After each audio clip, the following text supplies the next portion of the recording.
Morning students, हमने इससे पहले जो टॉपिक किए हैं वो रिगार्डिंग टू मीनिंग और डेफिनेशन से किए हैं। बार्टर सिस्टम क्या होता है वो किया है, लेकिन आज हम बार्टर सिस्टम के ड्रॉबैक्स के बारे में पढ़ेंगे। कई बार एग्ज़ाम में लिमिटेशन से भी आता है, डिसएडवांटेजेस से भी आता है। ये क्वेश्चन अलग अलग सेंस में पूछा जा सकता है। डिसएडवांटेजेस भी हो सकता है, आर्गूमेंट्स अगेंस्ट भी हो सकता है। तो ये डिपेंड करता है एग्जामिनर ने आपसे कैसे पूछना है। तो सब में आपने लिखना है क्या है, उसके खिलाफ में ही लिखना है, क्योंकि ये नेगेटिव टर्म्स होती हैं तो उसके लिखना है कि क्या क्या उसमें प्रॉब्लम्स हैं या प्रॉब्लम्स भी आ सकता है। तो सबसे पहले ड्रॉबैक क्या है, डबल को इंसिडेंस ऑफ वांट्स।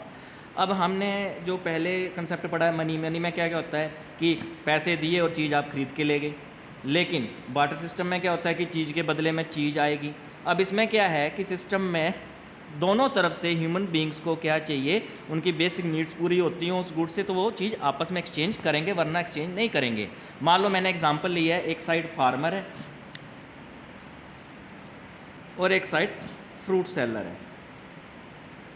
फार्मर ने राइस दिया, फ्रूट सेलर ने मैंगो देना है।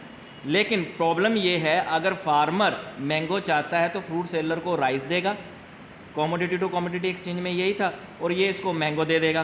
तो राइस और मैंगो आपस में एक्सचेंज हो गए, तो एक्सचेंज पॉसिबल है। लेकिन यहाँ पे प्रॉब्लम क्या है, को इंसिडेंस ऑफ वांट्स, कि दोनों की वांट्स सेम होनी चाहिए। मान लो कि फार्मर को रिक्वायर्ड है मैंगो की और फ्रूट सेलर को रिक्वायरमेंट है शुगर केन की, राइस नहीं, उसको शुगर केन चाहिए, तो एक्सचेंज कभी भी पॉसिबल नहीं हो पाएगा।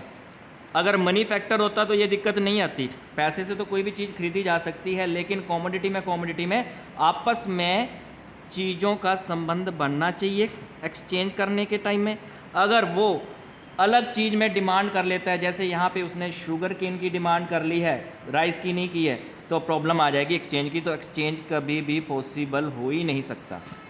Then second, no proper common unit of measurements. आप कोई भी चीज़ मेजरमेंट्स करते हो तो किस में करते हो, केजी, मीटर, लीटर ऐसे करते हो, फिर उसको रुपीज़ में मेजरमेंट्स करते हो, भी इतने लीटर में हम इतने पैसे देंगे।